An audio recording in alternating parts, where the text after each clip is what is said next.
You, Manchester City supporter, need to be prepared, because behind the scenes at the club, things are heating up, and every decision made in recent days could shape the team's future in the 2025-26 season for the better or for total disaster. And what's happening with names like James McAtee and Jack Grealish is just the surface of a silent crisis that could even shake Pep Guardiola's confidence. We begin with a bombshell. James McAtee, one of the homegrown jewels of the club, shocked City's entire football department by stepping back from his own career path. He was practically out the door, ready to gain valuable minutes in the Bundesliga, with Champions League football and a starring role on offer. He even met face-to-face with Eintracht Frankfurt officials in Germany. Everything was pointing towards an amicable farewell, but something happened, something no one saw coming. McAtee returned from Germany and simply changed his mind. Now he wants to stay in England, and that hasn't gone down well at the Etihad Stadium. The club's original plan was clear: sell him abroad and avoid strengthening any direct Premier League rival. This unexpected U-turn has left the board frustrated. They're still demanding around $40 million for the transfer, but there's now a bitter feeling of having lost control of the narrative. And here's the critical point. If McAtee stays, he's unlikely to become a key player. If he moves to another English club, he could come back to haunt City in the future. Nottingham Forest is currently the most likely destination, and what once seemed like a simple market move has now become a chess match, with direct impact on Guardiola's squad planning. Meanwhile, another big name is also causing a stir behind the scenes. Jack Grealish, who joined the club as a British superstar, has yet to justify the $100 million fee paid for his signing. His last season was, without doubt, his most underwhelming. Being left out of the Club World Cup squad was a glaring signal that the manager might no longer count on him. But against all expectations, the scenario has flipped once again. Grealish returned to training early, of his own accord, even before the official preseason began, and that caused a buzz behind the scenes, not just because of the gesture, but also because he still enjoys the support of a large portion of the fan base. The club is now split. Sell him for around $50 million and offload a massive $300K per week wage, or believe in his recovery and fully reintegrate him into the squad. The truth is, clubs like Everton and West Ham have shown interest, but the cost of bringing him in, even on loan, is nearly prohibitive. It would require adjustments to their entire wage structure. The window is closing, and in the meantime, City seem paralyzed, unsure whether Grealish still has a viable future within Guardiola's project. And all of this is happening at a time when the club cannot afford to make mistakes. After losing the title to Liverpool and Arsenal last season, Manchester City needs to respond. They need to act. They need to prove they're still dominant. But the choices made so far raise questions. Many questions. The team crashed out of the Club World Cup in the round of 16 to Al Hilal, a painful 4-3 defeat that triggered all the warning lights. That match was symbolic. City showed that they are vulnerable, that the hegemony built over the years is not eternal, and above all, that they urgently need reinforcements if they want to return to the top. Meanwhile, their rivals aren't wasting time. Liverpool hit the market hard, bringing in big names like Florian Wirtz, Frimpong, and Kerkez. Arsenal are close to sealing a deal for Victor Gyökeres, further boosting an already dangerous attack. And City? City are hesitating. They haven't signed another defensive midfielder, even with Rodri still recovering from a serious injury. And that's a serious concern, because Rodri is by far the most essential player in Guardiola's system. Without him, the machine stalls. Phil Foden has said it openly, and it's true.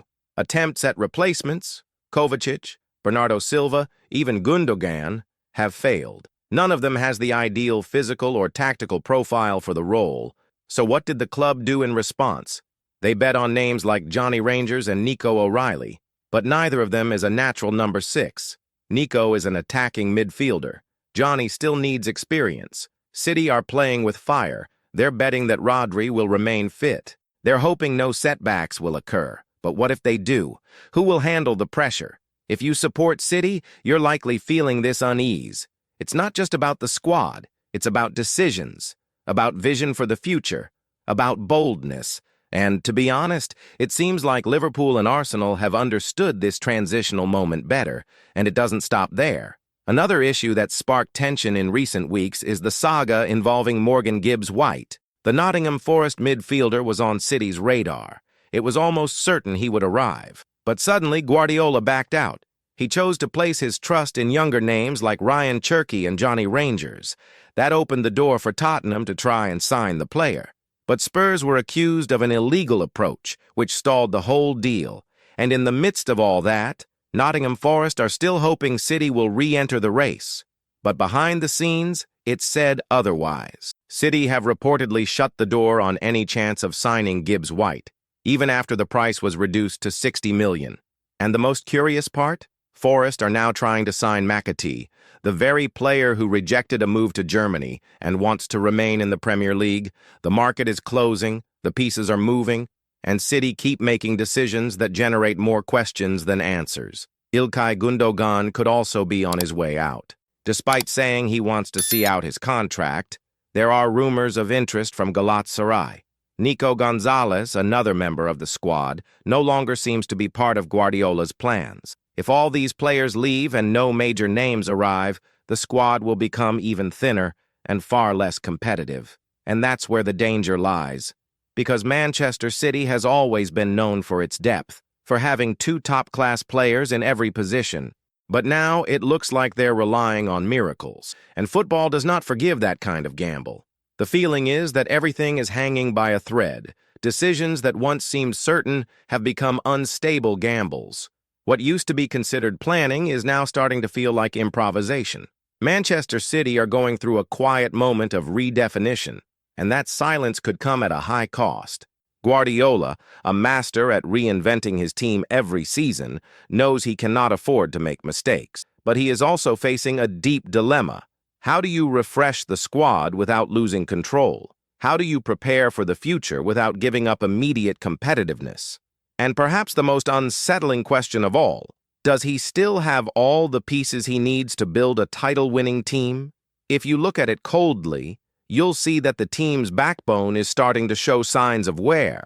Bernardo Silva, Gündoğan, and Kovacic are all over 30. Their bodies no longer respond as they used to. And even with all of Pep's genius, you don't start a new cycle on hope alone. It takes action. It takes reinforcements. But the market doesn't wait. While City hesitate, their rivals move forward. And if the club doesn't make the right moves in the coming weeks, it could find itself exposed. The season is long, demanding, brutal. The Premier League leaves no room for doubts. And the Champions League, even less. Returning to McAtee, his decision to stay can be interpreted in two ways. For some, it's a sign of ambition. A young player who believes in his own talent and wants to fight for his place at City. For others, it's a strategic error, because it's unlikely he'll get regular minutes amid so many experienced options. And if he ends up leaving for a lower fee in future, the club will lose both money and development time. And this is not an isolated case. McAtee's story reveals a bigger problem. Manchester City are stuck between the past and the future. They don't want to let go of established names, but they're also struggling to give genuine opportunities to emerging talent. And this creates a void, a fertile ground for frustrations, conflicts, and worse, stagnation. And then we have Jack Grealish, the eternal dilemma. A player carrying a financial weight far beyond what he delivers on the pitch. The fans still love him. But for how long? How long will their patience last if he continues to be just a pretty name on the payroll? Guardiola doesn't close doors, but he also guarantees nothing.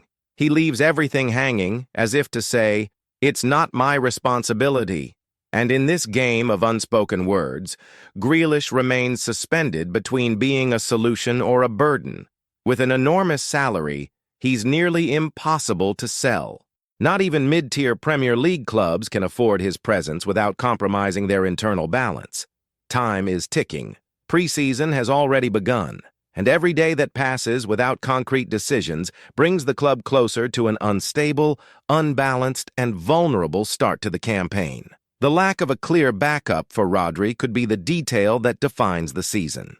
And the increasingly thin squad puts Guardiola in an uncomfortable position. Trust in raw youngsters or overwork the veterans. Looking at the immediate future, it's clear Manchester City have taken a gamble, perhaps too big a one. They bet they could still control the market, even with financial constraints. They bet their youngsters could handle enormous tasks. They bet their rivals wouldn't have the resources to strengthen significantly. But the reality is now very different. Liverpool are back with strength. Arsenal are hungry. And City, although still boasting a quality squad, no longer command the same fear they once did. Unexpected defeats, early eliminations, and signs of physical wear suggest that the glorious cycle may be, if not over, at least at its most fragile stage. And such fragility demands firmness. There's no more room for shaky bets. Either the club acts now, with strategy and boldness, or it will have to watch others rise to glory. The idea that no one can compete with City no longer sends shivers down the spine. The myth of invincibility is beginning to crack, and when that myth falls, rivals grow in confidence, and doubt sets in. That's how great empires collapse, not from one huge defeat, but from a series of small failures no one had the courage to confront. That's why every name in this transfer window matters. Every unresolved sale, every delayed signing, every youngster without a clear plan. It's not just about building a squad. It's about building a mindset. It's about sending a clear message. We are ready to dominate once again. But so far, City's message has been confusing. A mix of pride and hesitation, of tradition and fear. And that might cost far too much. While the board debates and Pep analyses, the rivals prepare to strike. Liverpool have already built a younger and more technical midfield. Arsenal are on the verge of adding more firepower to their attack. And Manchester City? They're still deciding whether McAtee stays or goes. Still waiting to sort out Grealish's fate. Still hoping Rodri can hold the fort without a proper backup. This inertia doesn't match the club's recent history. It doesn't match a team that has won it all. But maybe, precisely because they have won so much, City believed they could pause for a while, that they could breathe, that the football world would give them a break. But football is ruthless, and it gives no one a break. Now is the time for Manchester City to show their true strength, off the pitch, with brave, cold, and strategic decisions. The club must prove that it still knows how to be lethal, not just with the ball at their feet, but with the pen in hand. But how do you regain control when your own internal decisions seem disorganized, when you lose the initiative in the market, when even the players begin to question whether staying is still the best choice? Manchester City are currently experiencing a silent crisis. It's not a crisis of trophies, not yet. It's a crisis of direction, of clarity, of leadership. Because when a club starts relying on the luck of avoiding injuries, on the hope that a makeshift youngster will handle a critical role, and on the wish that veterans will rediscover their peak, something is clearly out of place. The name for this is negligence. And at clubs like City, negligence costs titles. It costs prestige. It costs the fear that opponents feel when they see the sky blue badge. Guardiola's City has always been synonymous with control, strategy, mentality. But right now, that control seems to be slipping through their fingers. And when we speak of control, we must return to Grealish. He is not just a player out of form. He is a symbol, a constant reminder of how even the biggest signings can go wrong. A warning that spending millions doesn't guarantee performance. That charisma and popularity don't win matches. Keeping Grealish in the squad might seem like a gesture of faith, but it could also be seen as stubbornness, as a refusal to admit that the project has failed, and that's dangerous, because teams that don't admit their mistakes end up trapped by them, and the time spent trying to make it work with a poorly executed plan is the same time rivals use to pull ahead. The same applies to McAtee. His hesitation to leave, his fear of cutting ties with City, may be understandable. It's the club that raised him, where he grew up. But professional football is no longer a place for sentiment. You either play, or you watch from the bench. And a 22-year-old talent cannot afford to live off promises. City know this, but perhaps they've lost the nerve to act with cold calculation, to let go of those who need to leave, to cut what no longer works.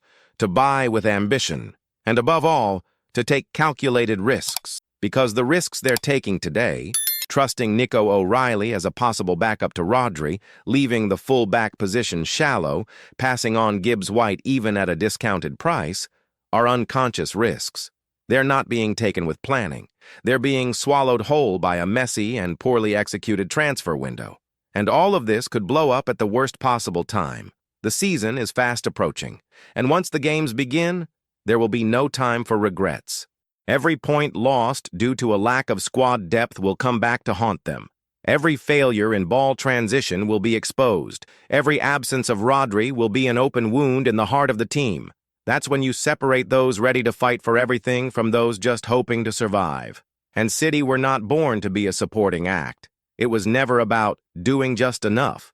It was about domination, reinvention, leaving opponents breathless. But this current version feels timid. And even the fans are starting to sense it.